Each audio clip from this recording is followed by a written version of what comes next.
എല്ലാവർക്കും സ്വാഗതം. ഈ റിവ്യൂ ഇഷ്ടപ്പെടുവാണെങ്കിൽ ഒന്ന് ലൈക്ക് ചെയ്തും സബ്സ്ക്രൈബ് ചെയ്തും സപ്പോർട്ട് ചെയ്യണേ. അപ്പോൾ പിങ്കി കനകമ്മ ചേച്ചിയോട് പറയുന്നുണ്ട്, അമ്മയെപ്പോലെ അല്ല ചെയ്യുന്നത്, ചേച്ചി എല്ലാം ചെയ്യുന്നത് അമ്മയെപ്പോലെ ആണെങ്കിൽ ശമ്പളം വാങ്ങേണ്ട കാര്യമില്ലല്ലോ, അതുകൊണ്ട് ഇനിയുള്ള ദിവസങ്ങളിലെ സേവനത്തിന് ഞാൻ ശമ്പളം തരണ്ടല്ലോ അല്ലേ എന്ന് ചോദിക്കുമ്പോഴേക്കും കനകമ്മ ചേച്ചിയുടെ മുഖം അങ്ങ് മാറും. അയ്യോ അത് ശരിയാകില്ല, എനിക്ക് എൻ്റെ പിള്ളേരെ നോക്കണ്ടേ, അവരുടെ കാര്യം കൂടെ നോക്കണ്ടേ, പൈസ തന്നില്ലെങ്കിൽ എങ്ങനെ ശരിയാകുന്നത് എന്ന് ചോദിക്കുമ്പം പിങ്കി പറയുന്നുണ്ട്, അതുകൊണ്ടാണ് ഞാൻ പറഞ്ഞത്, ഇതെല്ലാം വെച്ചുകൊണ്ട് തന്നെയാണ് പറഞ്ഞത്, ഇവിടെ ചേച്ചിക്ക് സ്ഥാനം ഒരു സെർവൻറ്റിൻ്റെ മാത്രമാണ്, അതുകൊണ്ട് ഇവിടെയുള്ള എല്ലാവരുടെയും സ്ഥാനവും മുഖവും നോക്കി തന്നെ സംസാരിച്ചാൽ മതി, കൊടുക്കേണ്ട ബഹുമാനം എല്ലാവർക്കും കൊടുത്തിരിക്കണം എന്ന് പറയും.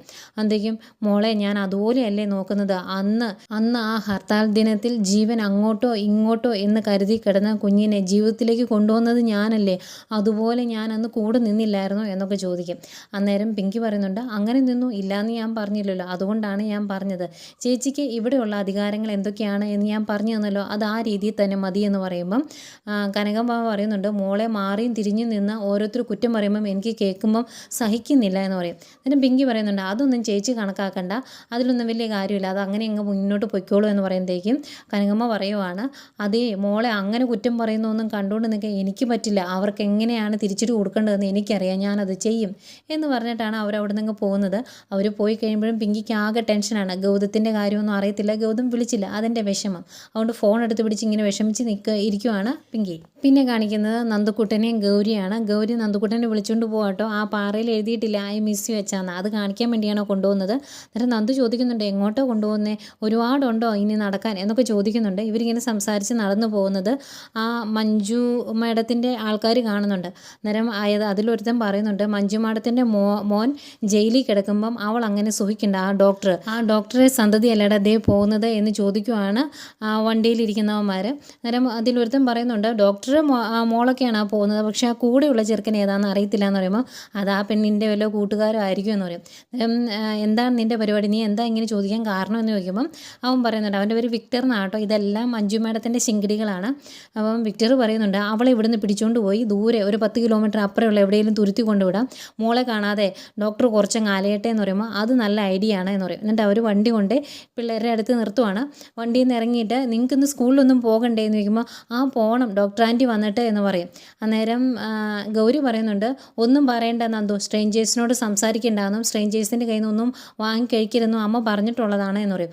ആഹാ, ഡോക്ടർ അങ്ങനെയൊക്കെ പറഞ്ഞിട്ടുണ്ടോ, ഏതായാലും സ്കൂളിൽ പോകണമെന്നല്ല പറഞ്ഞത്, വണ്ടിയിലേക്ക് കയറുക, ഞാൻ കൊണ്ടുവിടാമെന്ന് പറയുമ്പോൾ അതിൻ്റെ ആവശ്യമില്ല എന്ന് പറയും. അത് നീയാണോ തീരുമാനിക്കുന്നത് എന്ന് ചോദിച്ച് അവന്മാർ ബലത്തിൽ പിടിച്ചുകൊണ്ട് പോകാൻ തുടങ്ങുകയാണ് ഗൗരിയെ. അന്നേരം നന്ദു കാലെ പിടിച്ചിട്ട് ഗൗരിയെ കൊണ്ടുപോകല്ലേ എന്നൊക്കെ പറയുന്നുണ്ട് കേട്ടോ. ഈ സമയം കറക്റ്റ് നമ്മുടെ ഗൗതം അങ്ങോട്ട് വരുവാണ്. ഗൗതത്തിൻ്റെ വണ്ടി കൊണ്ട് നിർത്തുന്നത് അമ്മമാർക്ക് ഒരു പേര് ആരാണ് എന്നറിയില്ലല്ലോ. ഗൗതം വണ്ടിയിൽ നിന്ന് ഇറങ്ങുന്നേക്ക് ഹായ് എൻ്റെ പപ്പ എന്ന് പറയും. അതൊക്കെ അവർ പെട്ടെന്ന് ഗൗരി മോളെ താഴെ നിർത്തും. അപ്പം ഗൗതം അടുത്തേക്ക് വന്നിട്ട് നന്ദുവിനോട് ചോദിക്കുന്നുണ്ട്, ഇതൊക്കെ ആരാന്ന്. ആരാന്ന് അറിയത്തില്ല പപ്പ, ഇവർ ഗൗരിയെ പിടിച്ചുകൊണ്ട് പോകാൻ തുടങ്ങുമായിരുന്നു എന്ന് പറയും. അപ്പോൾ നീയൊക്കെ ആരാടാ എന്ന് ഗൗതം ചോദിക്കുമ്പോൾ അത് ചോദിക്കാൻ നീ ആരാന്ന് അവന്മാർ തിരിച്ചു ചോദിക്കും. അന്നേരം ഗൗതം കയ്യിൽ നിന്ന് റിവോൾവർ എടുത്ത് ചൂണ്ടിപ്പിടിച്ചിട്ട് പറയും, ഞാൻ പോലീസാടാന്ന്. അതൊക്കെ അയ്യോ സോറി സാർ എന്ന് പറഞ്ഞ് അവന്മാർ പെട്ടെന്ന് വണ്ടിയിൽ കയറി പോവാണ്. ഗൗതം ഒരു പോലീസ് ഓഫീസറാണ്, ഗൗരിയെ തട്ടിക്കൊണ്ട് പോകാനാണ് അവന്മാർ നോക്കിയത്, എന്നിട്ടും അവന്മാരെ വെറുതെ വിട്ടു. അതവിടെ നിൽക്കട്ടെ. ഏതായാലും ഗൗതം അത് കഴിഞ്ഞ് പിള്ളേരോട് രണ്ടുപേരും ചോദിക്കുന്നുണ്ട്, നിങ്ങൾ എവിടെ പോകുമായിരുന്നു എന്ന് ചോദിക്കുമ്പോൾ അതേ ഗൗരിയെ എന്നെ ഒരു സൂത്രം കാണിക്കാൻ വേണ്ടി കൊണ്ടുപോകുമായിരുന്നു എന്ന് പറയും. ഇന്ന് സ്കൂളിൽ പോകണ്ടേന്ന് ചോദിക്കുമ്പോൾ പോകണം, അമ്മ വന്നിട്ട് ഞങ്ങൾ പോകണേന്ന് പറയും. അന്നേരം ഗൗതം പറയുന്നുണ്ട്, ഒരു കാര്യം ചെയ്യാം, നമുക്ക് സ്കൂളിലേക്ക് പോകാമെന്ന് പറയും. അന്നേരം അയ്യോ അമ്മ പേടിക്കും എന്നെ കണ്ടില്ലെങ്കിൽ എന്ന് പറയുമ്പം അത് സാരമില്ല, ഞാൻ പ്രിൻസിപ്പളെ വിളിച്ച് പറഞ്ഞോളാം, പ്രിൻസിപ്പൾ അമ്മയോട് പറയൂല, അപ്പോൾ അമ്മയ്ക്ക് ടെൻഷൻ ആകേണ്ട കാര്യമില്ല, അമ്മ സ്കൂളിലോട്ട് വന്നോളും എന്ന് പറഞ്ഞ് അവർ രണ്ടുപേരെയും കൂടെ വണ്ടി കയറ്റിക്കൊണ്ട് പോവാണ് ഗൗതം. പിന്നെ കാണിക്കുന്ന പ്രിൻസിപ്പളിനെയാണ്. പ്രിൻസിപ്പൾ ഗൗതത്തോട് പറയുന്നുണ്ട്, ഏതായാലും മോൻ ഇങ്ങനെ ഒരു ആവശ്യമുണ്ട് എന്ന് അറിഞ്ഞപ്പോഴേക്കും ഔദ്യോഗികമായ തിരക്കുകളെല്ലാം മാറ്റി വെച്ചിട്ട് വരാനുള്ള ഒരു മനസ്സ് കാണിച്ചല്ലോ, കൺഗ്രാസ് എന്ന് പറയുമ്പോൾ അതിനെ അഭിനന്ദിക്കുകയൊന്നും വേണ്ട, ഇതെൻ്റെ കടമയല്ലേ എന്ന് ചോദിക്കും. അന്നേരം പ്രിൻസിപ്പൾ പറയുന്നുണ്ട്, കടമയൊക്കെയാണ്, പക്ഷേ എല്ലാവരും ഇതൊന്നും ചെയ്യാറില്ല എന്ന് പറയുവാണ്. അന്നേരം ഗൗതം പറയുന്നുണ്ട്, എനിക്ക് എൻ്റെ മകൻ്റെ ആവശ്യങ്ങൾ കഴിഞ്ഞേ ഉള്ളൂ, ബാക്കി എന്തു എന്ന് പറയുമ്പം പ്രിൻസിപ്പൾ നന്ദുവിനോട് പറയുന്നുണ്ട്, മോൻ കേട്ടോ അച്ഛൻ പറഞ്ഞത്, ഇതിൽ പരം ഒരു ഭാഗ്യം മോൻ എന്താ വേണ്ടേ, ഇത്രയും സ്നേഹമുള്ള ഒരു പപ്പയെ കിട്ടിയില്ല മോനെ എന്ന് ചോദിക്കും. അന്നേക്കും അത് കേട്ടുകൊണ്ട് നിൽക്കുന്ന ഗൗരിയുടെ മുഖം പെട്ടെന്ന് അങ്ങ് മങ്ങുവേ. അന്നേരം പ്രിൻസിപ്പൾ പറയുന്നുണ്ട്, ഏതായാലും നിങ്ങൾ പോയി കളിച്ചോന്ന് പറയും. അവർ രണ്ടുപേരും കളിക്കാൻ പോയി കഴിയുമ്പോഴേക്കും ഗൗതം പറയുന്നുണ്ട്, അവർ തമ്മിൽ ഭയങ്കര കൂട്ടാലേ എന്ന് ചോദിക്കും. അന്നേരം പ്രിൻസിപ്പൾ പറയും, ശരിക്കും ഒരു മുജ്ജമ്മ ബന്ധം പോലെ എന്തോ ഭയങ്കര സ്നേഹമാണ് രണ്ടുപേരും തമ്മിൽ എന്ന് പറയും. എന്നിട്ട് പറയുന്നുണ്ട്, ഈ ഗൗരിയുടെ അമ്മ ഡോക്ടറാണ്. അമ്മയായിരുന്നു ഇന്നലെ നന്ദുവിൻ്റെ ഒരു ആശ്രയം. കാലിന് നല്ല വേദന ഉണ്ടായിരുന്നു. പിന്നെ ഡോക്ടർ മരുന്ന് കൊടുത്തേ പിന്നെയാണ് അതെല്ലാം ഒന്ന് ശരിയായത്. അല്ലെങ്കിൽ അവൻ വിഷമിച്ച് പോയേനെ എന്നൊക്കെ പറയുമ്പം ഗൗതം പറയുന്നുണ്ട്, അല്ലെങ്കിലും അവനും ഒരുപാട് ഇഷ്ടമാണ് ഡോക്ടർ ആൻറ്റിയെ. ഡോക്ടർ ആൻറ്റി എന്ന് പറയുമ്പോൾ അവന് പറയാൻ വാക്കുകളില്ല. അതുകൊണ്ട് തന്നെ ആ ഡോക്ടർ ആൻറ്റിയെ കണ്ട് ഒരു നന്ദി പറഞ്ഞിട്ട് വേണം എനിക്ക് പോകാൻ. അവരെ ഒന്ന് കാണാൻ പറ്റുമോ എന്ന് ചോദിക്കും. ഞാൻ പ്രിൻസിപ്പൾ പറയുന്നുണ്ട്, നിങ്ങൾ ഫോൺ വിളിച്ചപ്പോൾ ഉടനെ തന്നെ ഞാൻ ഡോക്ടറെ വിളിച്ച് പറഞ്ഞായിരുന്നു. അപ്പോൾ ഡോക്ടർ ഇങ്ങോട്ട് വരുന്നുണ്ട്, നിങ്ങളെ കാണാനായിട്ട് ഇങ്ങോട്ട് വരുന്നുണ്ട് എന്ന് പറയും. ഇവരിങ്ങനെ സംസാരിച്ചുകൊണ്ട് നിൽക്കുമ്പോഴാട്ടോ നമ്മുടെ നന്ദ കയറി വരുന്നു. ഗൗതമും പ്രിൻസിപ്പളോട് സംസാരിച്ച് അങ്ങോട്ട് തന്നെ ഇങ്ങനെ പയ്യെ നടന്നു വരുവാണ്. ഏതായാലും ഇവരുടെ അടുത്തെത്താറാകുമ്പോൾ അങ്ങോട്ട് കയറി അങ്ങ് നിൽക്കുമ്പോഴാണ് നേരെ ഓപ്പോസിറ്റ് ഇവർ നിൽപ്പുണ്ട് കേട്ടോ. നന്ദ കാണുന്നില്ല. നന്ദയ്ക്ക് കറക്റ്റ് ഒരു ഫോൺ കോൾ വരും. അപ്പോൾ ആ ഫോണിൽ സംസാരിച്ച് തീരുമ്പോഴത്തേക്കും പ്രിൻസിപ്പളും ഗൗതവും കൂടെ അവരുടെ പ്രിൻസിപ്പളിൻ്റെ റൂമിലേക്ക് പോവുകയാണ്. നന്ദ അങ്ങോട്ടും ഇങ്ങോട്ടും നോക്കുമ്പോൾ ആരും കാണിയില്ല. നേരെ കുട്ടികളെ അന്വേഷിച്ച് ഇപ്പുറത്തേക്ക് വരും. അന്നേരം അവരെ കാണുമ്പം, അയ്യോ നിങ്ങൾ ഇവിടെ നിൽപ്പുണ്ടായിരുന്നു, ഞാൻ പറഞ്ഞിട്ടില്ലേ ഗൗരി തന്നെ പുറത്ത് പോകരുതെന്ന്, അതുകൊണ്ടല്ലേ അതുപോലത്തെ അനിഷ്ട സംഭവങ്ങളൊക്കെ ഉണ്ടായതെന്ന് ചോദിക്കും. അന്നേരം ഗൗരി പറയുന്നുണ്ട്, അമ്മ അതിന് നന്ദുവിൻ്റെ അച്ഛനെ ഞങ്ങളെ രക്ഷിച്ചേ എന്ന് പറയുമ്പോൾ, ആഹാ അങ്ങനെയാണോ, എന്നിട്ട് അച്ഛൻ എന്ത് ചെയ്യുന്നു ചോദിക്കുമ്പം, പപ്പ ഇവിടെയുണ്ട്, പപ്പ ഞാൻ കാണിച്ചു തരാം എന്ന് പറയും. അന്നേരം കാണിച്ചു തരാൻ വേണ്ടി അവർ ഗൗതമൊക്കെ നിന്നിരുന്ന സ്ഥലത്തേക്ക് വരുമ്പോൾ അവിടെ കാണില്ലല്ലോ. അന്നേരം ഗൗരി പറയുന്നുണ്ട്, മിക്കവാറും അവർ രണ്ടുപേരുടെ പ്രിൻസിപ്പളിൻ്റെ റൂമിലേക്ക് പോയിട്ടുണ്ടാവും, നമുക്ക് അങ്ങോട്ട് പോകാമെന്ന് പറയും. ഇവരങ്ങോട്ട് പോകാൻ തുടങ്ങും കേട്ടോ. ഈ സമയം ഗൗതത്തിനെ പ്രിൻസിപ്പളിൻ്റെ റൂമിൻ്റെ അവിടെ ഫ്രണ്ടിൽ വരെ എത്തിക്കഴിയുമ്പോഴത്തേക്കും പ്രിൻസിപ്പൾ പറയും, റൂമിൽ കയറിയിരുന്നു, ഞാൻ ഡോക്ടറെ വിളിച്ചുകൊണ്ട് ഇങ്ങോട്ട് വരാം എന്ന് പറഞ്ഞിട്ട് പ്രിൻസിപ്പളും പോരും. ഈ സമയം ഗൗതത്തിന് ഒരു ഫോൺ കോൾ വരുന്നുണ്ട്. ഗൗതത്തിന് അന്നേരം തന്നെ തിരിച്ചു പോകണം, തിരക്കാണ്. ഏതായാലും നന്ദയുടെയും കുട്ടികളുടെ അടുത്തോട്ട് പ്രിൻസിപ്പൾ വരും. എന്നിട്ട് പറയുന്നുണ്ട്, നന്ദുമോൻ്റെ അച്ഛൻ അവിടെ കാണാൻ വേണ്ടി വെയിറ്റ് ചെയ്യുന്നുണ്ട്, ഒന്ന് കാണണമെന്ന് പറഞ്ഞു എന്ന് പറയും. ഏതായാലും കാണാം എന്ന് പറഞ്ഞ് നന്ദയും കുട്ടികളോട് അങ്ങോട്ട് വരുവാണ്. ഇവരങ്ങോട്ട് വരുന്ന സമയത്ത് നന്ദയ്ക്ക് പിന്നെ ഒരു ഫോൺ കോൾ വരുവാണ്. അത് ഹോസ്പിറ്റലിൽ നിന്നാണ്. അത്യാവശ്യമായിട്ട് നോർമൽ ഡെലിവറിയിലേക്ക് പോയ ഒരു പെൺകുട്ടിക്ക് ഇത്തിരി സീരിയസ് ആയി സിസേറിയൻ ചെയ്യേണ്ടി വന്നു. അതുകൊണ്ട് ഉടനെ അങ്ങോട്ട് ചെല്ലാൻ പറയും.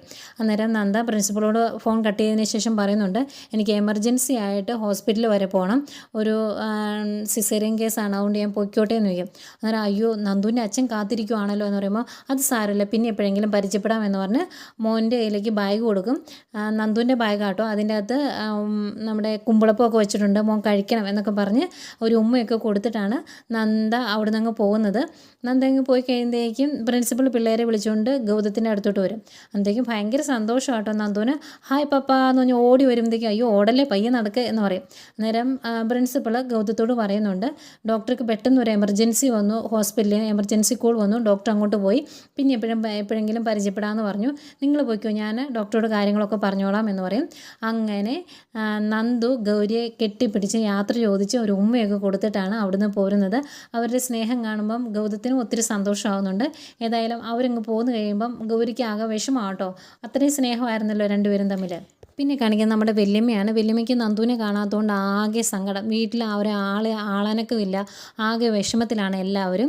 ഈ സമയം പവിത്ര പറയുന്നുണ്ട്, പിങ്കി ചേച്ചിക്കും എന്തൊക്കെയോ വിഷമമാണ്, പിങ്കി ചേച്ചി എപ്പോഴും ആലോചിച്ചുകൊണ്ടിരിക്കുന്ന കാണാം എന്ന് പറയുമ്പോഴത്തേക്കും വല്യമ്മ പറയുകയാണ്, ഗൗതം ഇവിടുന്ന് മാറി താമസിച്ചപ്പോൾ തൊട്ട് മാറിപ്പോയപ്പോൾ ട്രെയിനിങ്ങിനൊക്കെ പോയല്ലോ, അന്നേരം തൊട്ടേ അവളുടെ ഉത്സാഹമൊക്കെ പോയതാണ് എന്ന് പറയുമ്പോഴത്തേക്കും ലക്ഷ്മി പറയുവാണ്, പിങ്കി മോൾ ഇങ്ങനെ നീറി കഴിയുന്ന കാണുമ്പോൾ എനിക്ക് വിഷമമാണ്, എന്നാണോ മോളുടെ ജീവിതത്തിൽ ഒരു സന്തോഷം വരുന്നത് എന്നൊക്കെ പറയും. അന്നേരം ഇത് കേട്ടുകൊണ്ട് അങ്ങോട്ട് പിങ്കി വരും. ഹായ് ഹലോ എന്നൊക്കെ പറഞ്ഞ് ഭയങ്കര സന്തോഷത്തിലായിരുന്നു എന്നെ. അന്നേരം എന്നിട്ട് ചോദിക്കും, എന്നെപ്പറ്റി എന്തെങ്കിലും കുശുമ്പ് പറയുമായിരുന്നു എന്ന് ചോദിക്കുമ്പോൾ, അയ്യോ മോളെപ്പറ്റി എന്ത് കുശുമ്പ് പറയാനാണ്, മോൾക്ക് എന്ത് കുറ്റമോ ഉള്ളേ എന്നൊക്കെ ആണ് നമ്മുടെ ലക്ഷ്മി പറയുന്നത്. അന്തേക്കും വല്യമ്മ, ഇന്ന് മോള് ഭയങ്കര സുന്ദരിയായിട്ടുണ്ടല്ലോ, എന്താ ഭയങ്കര സന്തോഷം എന്നിങ്ങനെ ചോദിക്കുമ്പോഴേക്കും പവിത്ര പറയുന്നുണ്ട്, ഇന്ന് ആരോ പിങ്കി ചേച്ചിക്ക് ഇഷ്ടമുള്ള ആരോ വരാനുണ്ടെന്ന് എനിക്ക് തോന്നുന്നു, അതായിരിക്കുമല്ലോ കാത്തിരിക്കുന്നത് എന്നിങ്ങനെ പറയും.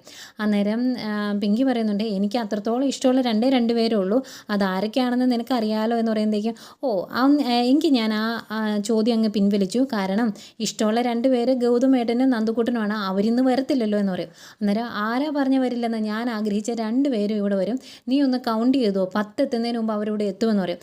എങ്കിൽ നോക്കട്ടെ എന്ന് പറഞ്ഞാൽ പവിത്ര കൗണ്ട് ചെയ്യുമോ, 1 2 3 പറഞ്ഞു തുടങ്ങുമ്പോഴേക്കും 5 എത്തുമ്പോഴത്തേക്കും അവർ വന്നു. ഭയങ്കര സന്തോഷം എല്ലാവർക്കും. നന്ദുക്കുട്ടനെ കാണുമ്പോഴേക്കും വലിയ ഹായ് മുത്തശ്ശിയുടെ മോൻ വന്ന് ഓടി വാ എന്ന് മോനെ ഓടി വന്ന് കെട്ടിപ്പിടിക്കുന്നു. അന്നേരം മോൻ പോയിട്ട് ഒത്തിരി ദിവസമായില്ലേ, കാണാതെ കൊതിയായി എന്ന് പറയുമ്പോൾ അതിന് ഞാൻ ഇന്നലെയല്ലേ ഇവിടുന്ന് പോയത്, ഒത്തിരി ദിവസമൊന്നും ആയില്ലല്ലോ എന്ന് പറയും. പിന്നെ അവരുടെ സന്തോഷ പ്രകടനങ്ങളൊക്കെയാണ്. ഇതിനിടയ്ക്ക് നമ്മുടെ പിങ്കി ചോദിക്കുന്നുണ്ട് മോനെ അമ്മയെ മിസ് ചെയ്തു എന്ന്. അന്നേരം നന്ദു പറയുന്നത് എനിക്ക് എല്ലാവരെയും മിസ് ചെയ്തു എന്നാണ്. അതങ്ങ് ഇഷ്ടപ്പെടുന്നില്ല കേട്ടോ പിങ്കിക്ക്, ആകെ വിഷമം. ഏതായാലും ലക്ഷ്മി പറയും ഞാൻ നിങ്ങളിന്ന് വരുമായിരിക്കുമോ എന്നോർത്ത് പായസം വെച്ചായിരുന്നു, ഏതായാലും എല്ലാവർക്കും തരാമെന്ന് പറയുമ്പോൾ ഗൗതം പറയും അമ്മയെ പായസം എല്ലാവർക്കും കൊടുത്തു, എനിക്കിപ്പോൾ തന്നെ ഓഫീസിലേക്ക് ഒന്ന് പോകണമെന്ന് പറഞ്ഞ് അങ്ങ് പോവാം. അപ്പോൾ പിങ്കിയെ മൈൻഡ് ചെയ്തില്ല ഗൗതം. അതുകൊണ്ട് തന്നെ പിങ്കിക്ക് ആകെ വിഷമമായി. പിന്നെ നന്ദുകുട്ടൻ്റെ ആ ഒരു പറച്ചിൽ എല്ലാവരെയും എനിക്ക് മിസ് ചെയ്തു, അമ്മയെ മാത്രമല്ല എന്നുള്ള രീതിയിലാണല്ലോ പറഞ്ഞത്, അതും വിഷമമാക്കി. ഏതായാലും ഗൗതം റൂമിൽ വന്ന് ഡ്രസ്സ് ചേഞ്ച് ചെയ്യാൻ തുടങ്ങുമ്പോഴാണ് അങ്ങോട്ടേക്ക് പിങ്കി കയറി വരുന്നത്. അന്നേരം ഗൗതം ചോദിക്കും പിങ്കി ഒന്ന് പുറത്ത് നിൽക്കാമോ, എനിക്ക് ഡ്രസ്സ് ഒന്ന് ചേഞ്ച് ചെയ്യണമെന്ന് പറയും. അതും പിങ്കി ഇത് എന്താ ഗൗതം, ഒരു റൂമിൽ താമസിക്കുന്ന 2 പേര് തമ്മിലുള്ള ബന്ധം പോലും നമ്മൾ തമ്മിലില്ലേ എന്ന് വയ്ക്കും. അന്നേരം ഗൗതം പറയും പിങ്കി എന്തിനിങ്ങനെ ആവശ്യമില്ലാത്തൊക്കെ ചിന്തിക്കുന്നത്, അങ്ങനെയൊന്നും ഇല്ല, നമ്മൾ എന്തിനാണ് ഭാര്യ ഭർത്താക്കന്മാരായത് എന്ന് നമുക്കറിയാലോ, നന്ദുക്കുട്ടന് വേണ്ടിയാണ്, അവൻ്റെ അച്ഛനും അമ്മയാണ് നമ്മൾ, അതിനപ്പുറം ഒന്നുമില്ല എന്ന് പറയും. നേരം പിങ്കി പറയുന്നുണ്ട് ഞാനും ഒരു മനുഷ്യ സ്ത്രീയാണ്, കുറച്ച് സ്നേഹവും പരിഗണനയൊക്കെ ഞാനും ആഗ്രഹിക്കുന്നുണ്ട്, നിങ്ങൾ ആരും എനിക്കത് തരുന്നില്ല എന്ന് പറയുമ്പം ഗൗതം പറയുന്നുണ്ട് എൻ്റെ മനസ്സിൽ ഒരു ഭാര്യയെക്കാളും വലിയ സ്ഥാനമാണ് പിങ്കിക്ക്, ഞാൻ സ്ഥാനം കൊടുത്ത് സ്നേഹിച്ച നന്ദ എന്നെ വിട്ടിട്ട് പോയി, മരണത്തിലൂടെ എൻ്റെ ജീവിതം അവളെ ഇരുട്ടിലാക്കി, അതിനും അപ്പുറമാണ് പിങ്കിയുടെ സ്ഥാനം, ഈ വീട്ടിലെ എല്ലാവരുടെയും കാര്യങ്ങൾ നോക്കി ബിസിനസ് നോക്കി നന്ദുക്കുട്ടൻ്റെ ഒരു നല്ല അമ്മയായി മുന്നോട്ട് പോകുന്ന പിങ്കിക്ക് എൻ്റെ മനസ്സിൽ ഒരുപാട് സ്ഥാനമുണ്ട് എന്നൊക്കെ പറയുമ്പം പിങ്കി പറയുന്നുണ്ട് ഗൗതത്തിൻ്റെ വാക്കുകളിലെ ഈ സ്നേഹമുള്ളൂ, അല്ലാതെ പ്രവൃത്തിയിലില്ല എന്ന് പറയുമ്പം ഗൗതം ചോദിക്കും പിങ്കി എന്താ ഉദ്ദേശിച്ചതെന്ന്. അതിന് പിങ്കി തിരിച്ചു ചോദിക്കുവാണ് ഗൗതത്തിൻ്റെ മനസ്സിൽ നിന്ന് ഇതുവരെ നന്ദ പോയിട്ടില്ല അല്ലേ, അതുകൊണ്ടല്ലേ എന്ന് ചോദിക്കുമ്പം എന്തേ നിർത്തിക്കളഞ്ഞത്, ബാക്കിയും കൂടെ പറ, അതുകൊണ്ടാണ് ഞാൻ പിങ്കിയെ ഒരു ഭാര്യയായിട്ട് സ്വീകരിക്കാത്തത് എന്നാണോ പറയാൻ വരുന്നത്. എത്ര പറഞ്ഞാലും പിങ്കിക്ക് മനസ്സിലാവില്ലേ, നമ്മളിങ്ങനെ ഒരു ജീവിതം തിരഞ്ഞെടുത്തത് നന്ദുക്കുട്ടന് വേണ്ടിയാണ്, അവന് വേണ്ടി മാത്രമാണ് ഞാനിപ്പോൾ ജീവിക്കുന്നത്, അതുകൊണ്ട് അതിനപ്പുറം ഒന്നുമില്ല, അവന് വേണ്ടി ജീവിക്കുക എന്നുള്ള ലക്ഷ്യമല്ല, നമുക്കിനി വേറെ ഒന്നുമില്ല എന്ന് പറയുമ്പോഴേക്കും ഭയങ്കര സങ്കടമാകുന്നുണ്ട് പിങ്കിക്ക്. പിങ്കിയുടെ കണ്ണൊക്കെ നിറഞ്ഞു വരും. എന്നിട്ട് ഗൗതത്തെ ഇങ്ങനെ കുറച്ച് നേരം ഇങ്ങനെ നോക്കി വിഷമിച്ച് നിന്നിട്ട് അങ്ങ് പുറത്തേക്ക് പോകുമ്പോൾ ഗൗതമും അതിനെപ്പറ്റി ചിന്തിച്ച് നിൽക്കുന്നത് കാണിച്ചുകൊണ്ടാണ് ഇന്നത്തെ എപ്പിസോഡ് അവസാനിക്കുന്നത്.